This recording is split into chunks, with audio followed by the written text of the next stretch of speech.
Hi everybody, it is Monday, and it's not just Monday, it's Mando Monday. So, being Mando Monday, I'm going to show you how we put our visors into our helmets. It's pretty simple to do. You don't need that much for tools. It's going to be put in a way such that it's removable, so that if you get a scratch on the visor, you can just replace the visor really easily. Also going to make a paint shield for it, so when you paint the bucket, you don't have to worry about masking the visor or getting paint on the visor. I'll go over all the tools we need. It's not that much really, just some drills and some screws, things like that, some super glue. But I'll go through everything, give a full list of it, and I'll follow through the process step by step. I normally make a template for this, but I'm not going to use my template. I'm going to just start from scratch. So say you get a helmet and you want to put a visor in, it's going to work for all size helmets. All right, let's get started. Okay, let's go through the list of the things you're going to need. First of all, you're going to need visor material. So I just use the Hobart face shields, the replacement shields for brazing, grinding, things like that. Get them on Amazon. I cut a piece of styrene that's roughly the same thickness, and I cut it to the same shape. That'll be your paint shield and your template that you're going to be making. Going to need an electric drill. Probably need some tape. It's always a good idea. Super glue, a little bit of baking soda, and I'll show you the trick with the baking soda and the super glue while I'm doing it. Obviously, you need a helmet. Some magic markers or Sharpies. I like the silver ones because I can mark on the visor and you can clean it off with alcohol. Black one, and you might need a colored pencil like a white pencil or something if you have trouble marking the holes you need. You're going to need some way to poke the holes. You can use a drill. I use a leather punch. For cutting the visor material, I use tin snips. The visor shouldn't shatter. If it shatters, it means you've got a really bad visor. These visors they're protective material. It's designed to keep your face safe while you're working, so they're not supposed to shatter at all. Drill bit and a countersink. I think it's a 3/32 size drill bit is what I use, and a small countersink. You'll need those. So then for attaching it, I use small machine screws, which try to get lined up for you. It's important that it's flathead as opposed to a rounded head. And I use Phillips. And you don't want it to stick in too far. It's basically going to be going through the visor like that. You want it in far enough that you can actually bolt the visor in place, but you don't want it, staring at you when you're wearing the helmet. These little fender washers that fit the screws that we're using. The fender washer is just a bigger washer with a small screw hole in it. You're going to probably need some smaller washers also. And then acorn nuts, which you can use a regular nut, but the acorn nuts are nice because it rounds it off on the inside. Just the corresponding size for the screws you're going to use. And that's pretty much it. So I will go ahead with the process and start marking where the holes are going to be drilled, and then making the template. Okay, so we're going to first we're going to mark off where we're going to be putting the screws in the helmet. Now you'll notice the helmet's still got a little bit of sanding to do, but that's fine. I'm going to wait to handle all the little spot filling until after these screws are filled. The screws are going to actually go in from the outside facing in. Some people will glue them to the inside facing in, but we live in Wisconsin, and a lot of times we're trooping in the winter, and we're going from a warm changing area to a cold March, and the helmet, any material is going to expand and contract with those temperatures, and I've found that the screws just being glued on the inside eventually will work themselves free. This is going to prevent that completely. So typically, I'll want to put one right about here, about an inch down at an angle, and right about there on the same spot. You're going to want one down a little lower, about here and here. You're going to want one on the side, right about here, and right about here. So that's the first part. The next step is drilling those holes. You want to drill all the way through and go slow. There's no reason to rush this. Try to support the back here so you're not putting too much pressure on it.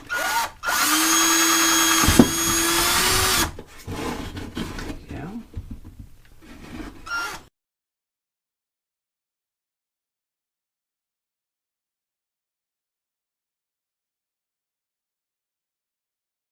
Okay, so the holes are drilled.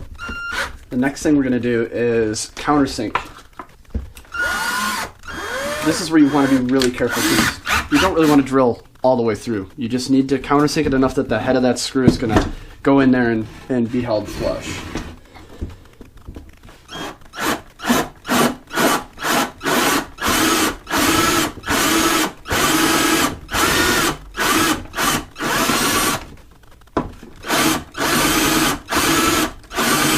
Actually, if you can get it a little lower than flush, so it's actually in a little further, that's great. That gives you more material to fill out later on.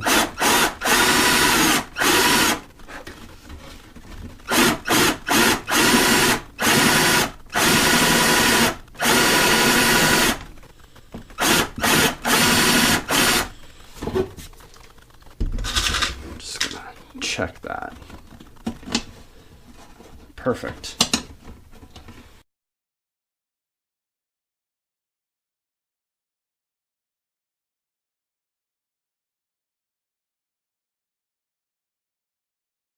Holes are drilled. Now, again, check to make sure that they're gonna go in right. You don't want them, you want them flush at the minimum. Ideally, you actually have them sunk in a little bit.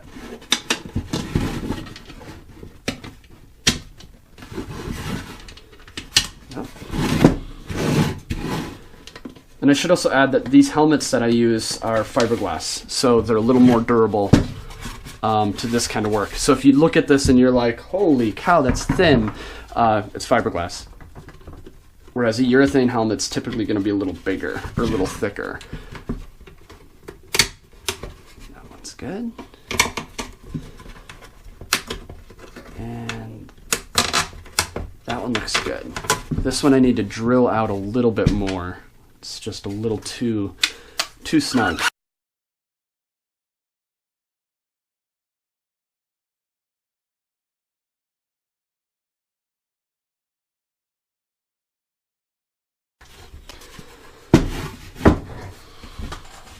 Okay, so now the next part is going to be a little tricky to show you because the angle I need to get at here. But I'm going to take this material and I'm going to put it inside the visor, or inside where the visor will be, and then I'm going to mark out the shape of the T,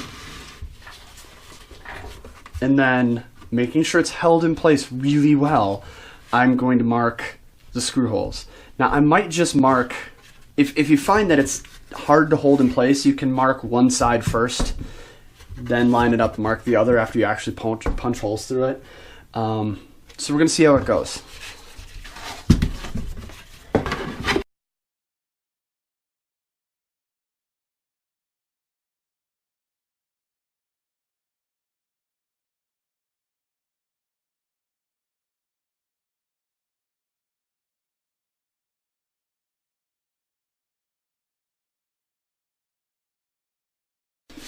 So the first thing I'm going to do is mark the top part.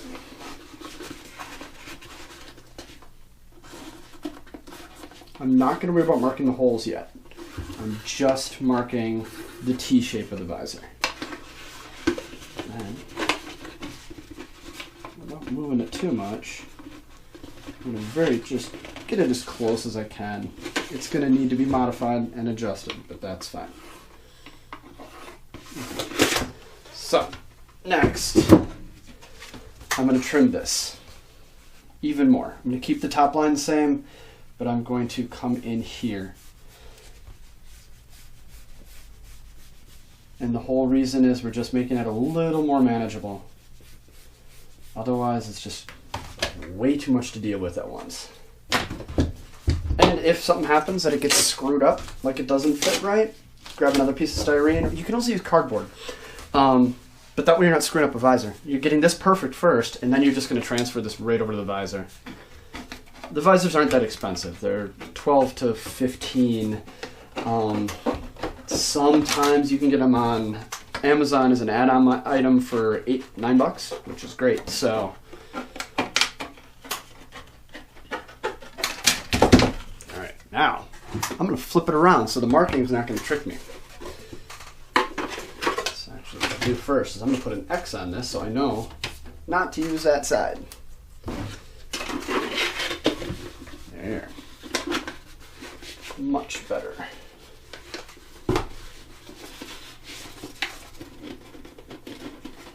You want to look inside there and make sure that the holes, it's going to be too hard to show you, but the holes that are here, you want to make sure you've got enough room on your piece to actually bite into that. So just make sure that you give yourself some extra to start with.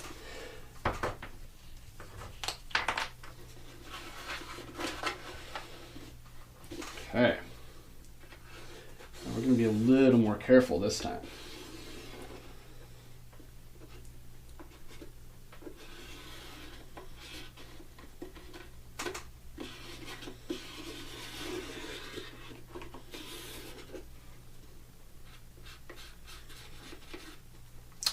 All right.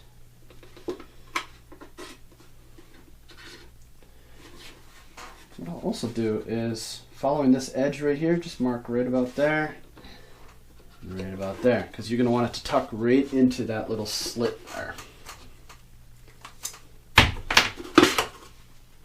Hey, now we're getting closer.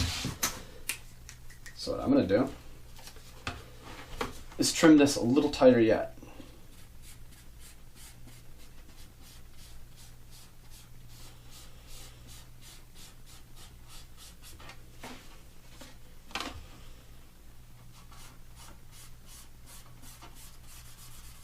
And I should also note that every single helmet you get, if it's from a different mold, if it's a different size or slightly different company or different producer, you're going to need to make a template because no two of these helmets are going to be the same. If they're from different molds. If they're from the same molds, you should be fine. You should be fine every time. I'm not going to worry about trimming this shape yet. Just that out. And I'm not going to trim the bottom. I'm going to let it overhang a little bit on the bottom. I can trim that later.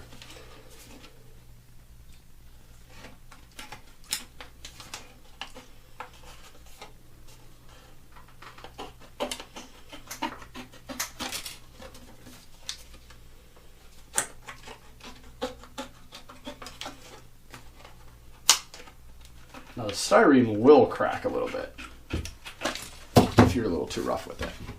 That's fine though. It won't hurt anything.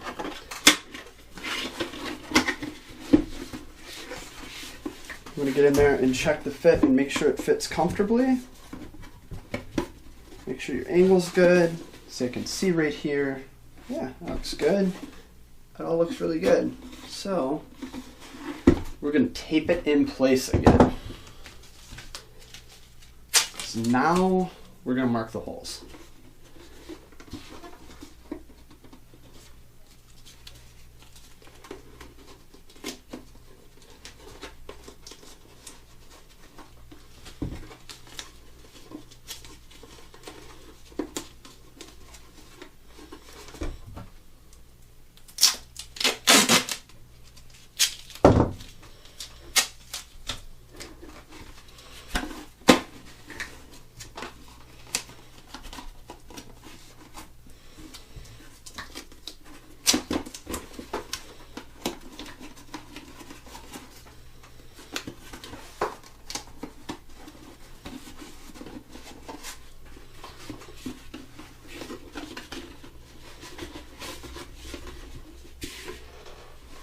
And this is why you give yourself a little extra. See how this moved up a little bit? Now that I've got it really snug, it's going to fit a little differently. So I'm going to remark this.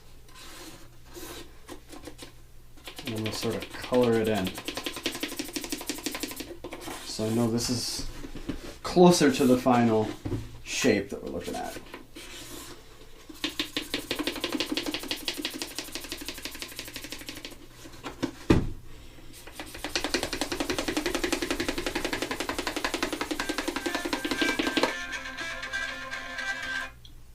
Phone call. I'm working.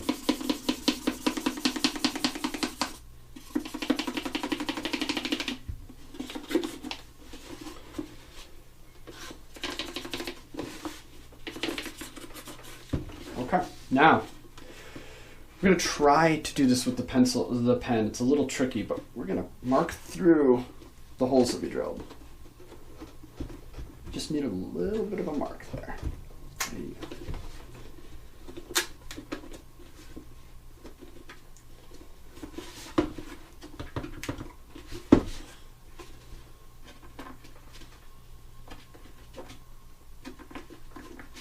Okay. I'm going to remove the tape now.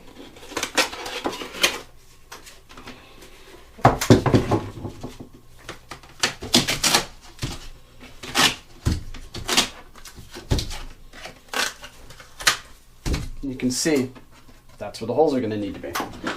So I'm going to take my leather punch or hole punch. You can use a drill, but with the drill you do run the risk of it possibly shattering. So you need to be careful of that. Get my screen back up here. Okay, so you're going to pop right through, and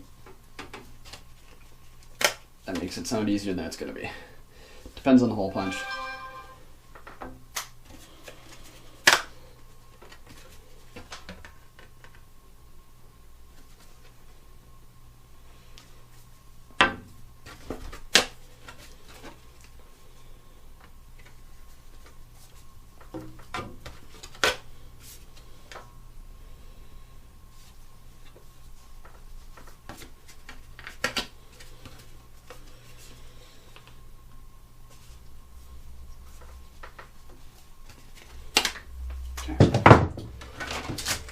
Now we're going to take some screws and we're going to stick them through here just temporarily.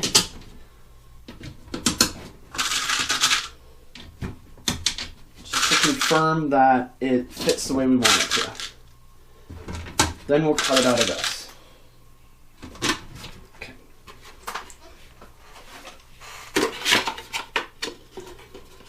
You normally start with the outside screws first.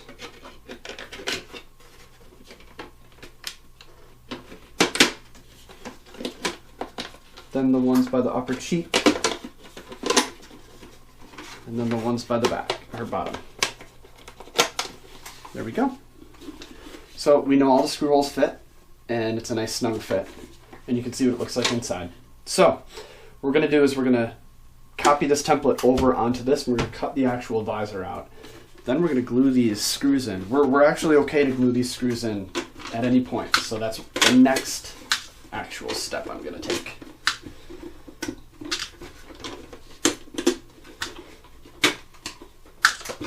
Okay, so take this and set it aside. Next, let's see, I want to get the camera in a little close here.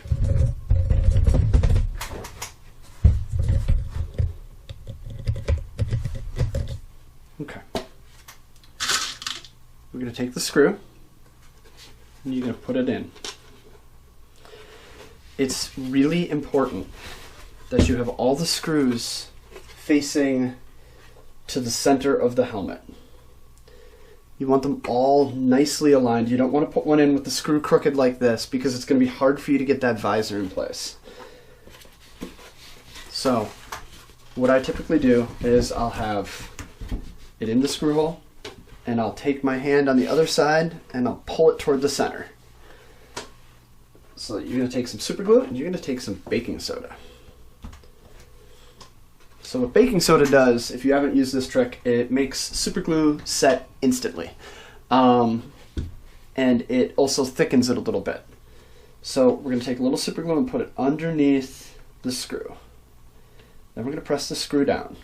And we're going to hold it to the center like we talked about. I'm going to take a little tiny bit of baking soda and just lightly sprinkle it on the surface.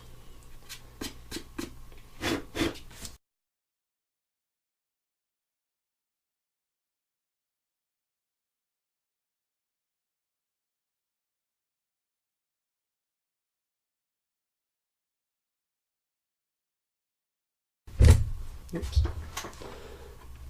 Screw goes in, pull it down a little bit.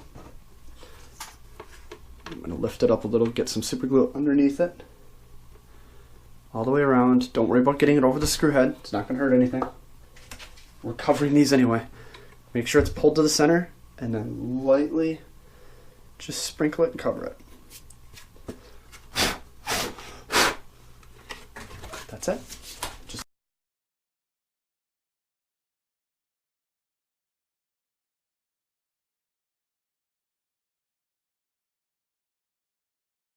okay, so now you can actually take some super glue and pull it up in there over the screw head and everything. Let it overbuild a little bit. It's not going to hurt anything because you're going to just sand this off and sprinkle it.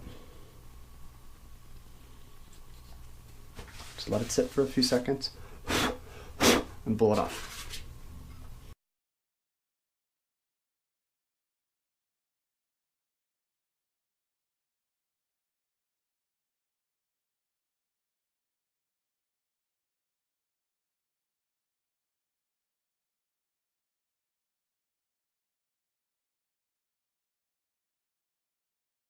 So now, we're going to take this, set this aside, and we're going to copy our template over. Now, the face shield comes with plastic on both sides. And it also comes, and this is the thing I don't like with the Hobart shields, but it is what it is. It comes with an indented label here. Sometimes, this is a shorter helmet that I'm working on, but if it was a taller helmet, that might be visible. So what you want to do is make sure this is on the inside, because it's smooth on the outside. So take a silver marker, and over the protective shield, just write outside. It's also easy to remember because the label's on the inside. So now, I'm going to move the camera again.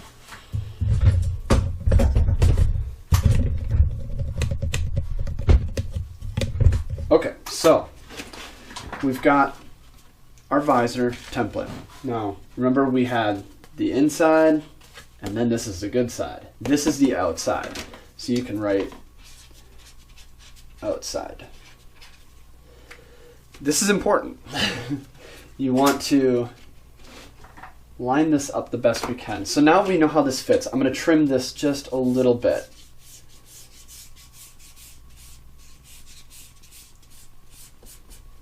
Might even go a little more than that.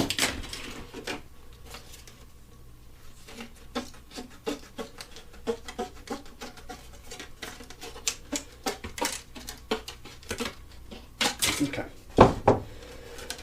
So we're going to try, keeping in mind where the bottom of this is going to be, you're going to want to line that up the best you can. Now if you notice, we're going to go past some of the screw holes here. So let's try to shift it over as far as you can. Now these screw holes are going to be maybe visible from the inside of the helmet, but they will not be visible from the outside of the helmet. So you don't really need to worry about it, as long as you're mindful of where it is. Unfortunately, there's one in the middle. If there wasn't one in the middle, we could do that, but you can't. So line it up best you can. We're marking the outside. Outside is up. Outside is up. Always double check it, because if you do it wrong, it's very hard to fix. You'll need a new shield. Using the silver marker, because the silver marker is really easy to see. Just trace your template.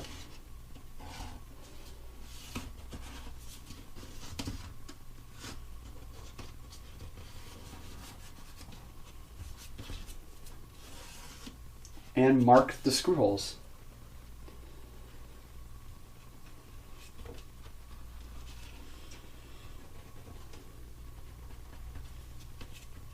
There we go.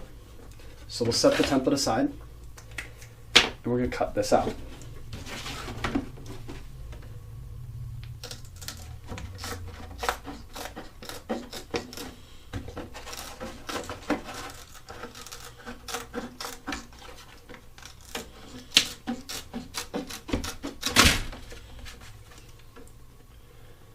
I normally save the scraps. I don't know why, but You might, at some point, working in a costume where you need a translucent or tinted piece of plastic. Maybe for a bracer or something that has a light behind it. So they're just kind of nice to save.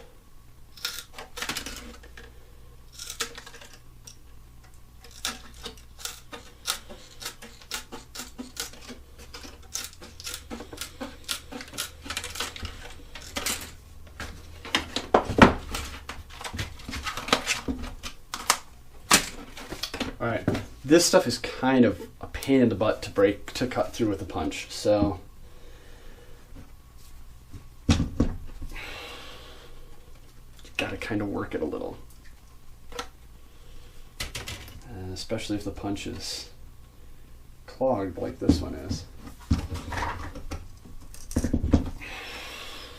There's one.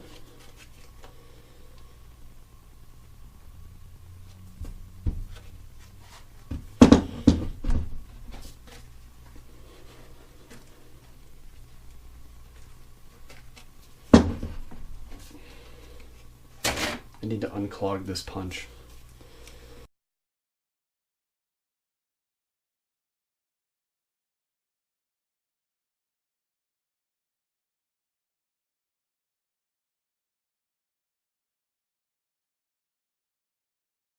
Business.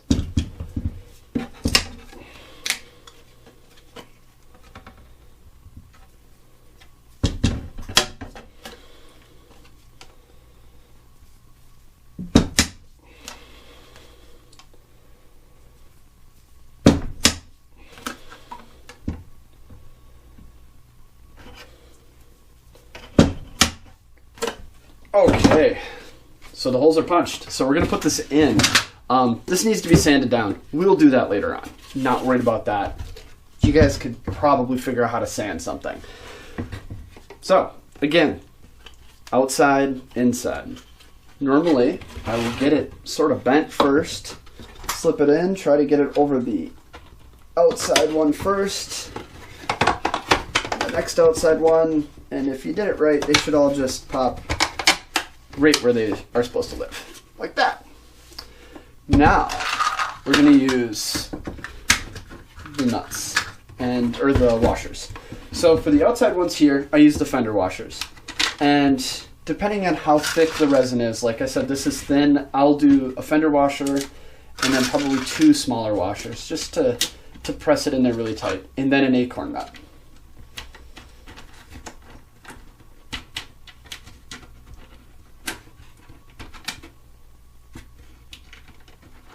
Preferably one that's not cross-threaded.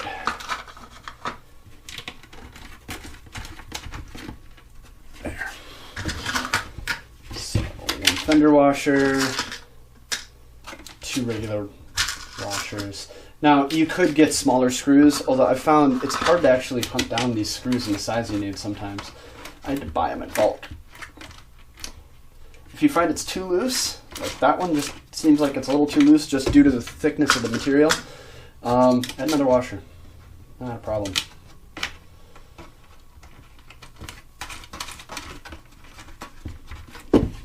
Fender washers also for the cheek ones.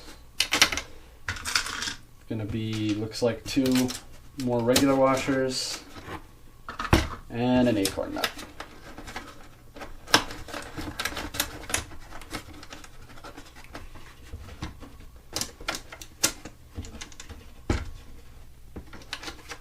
I've seen some people use rubber washers too, which sort of works like a little gasket. You can put a decent amount of pressure on it. Now for these, you can't really use the fender washers because they overhang and they're sort of visible from the front. So for these, I will just use the regular washers. And this you want really snug, so probably 3 of those.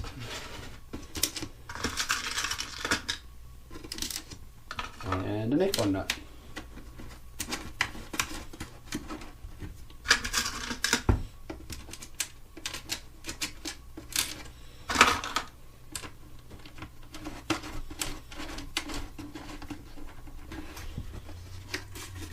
That's your visor. So So now you can see under here it's a little squared off. What I'll do is I will get in there with a marker and sort of mark off what I need to trim, and then take the visor off again and trim it. So I'm going to take the visor off again and do a little bit of sanding, trim this, and then I'll come back and show you where we're at. So we've got these screw holes, or the screws, sanded down. They're going to need a little spot filler and some fine sanding. This whole thing's going to get spot filler and then wet sanded, but it's nice and smooth again. That only took a few minutes. I used a palm sander and just went over the surface. I trimmed this down. The protective cover is still on the visor. I will leave that on until right before the first troop that this helmet gets, and that's actually this helmet's going out to someone in New York. So I'll have them make sure they take the protective cover off, but you can see the inside, how it's mounted in there, and that's it. That's how you put a visor in. If you wanted to paint, or when we paint the helmet, you can put the paint shield on, take the visor off, put the paint shield on, and that just helps with the strength. Because of the nature of the Mando helmets, when the visor's off, the cheek area is a little on the weak side. So you want to always, if you're doing any work on a helmet, you always want to put a protective shield in there just to help the integrity. It's strong, but like everything, it's strong within a limit, you know, at some point. Plus, if you drop it without the visor on there, these are weak spots. So, that's it. So, let's try it on.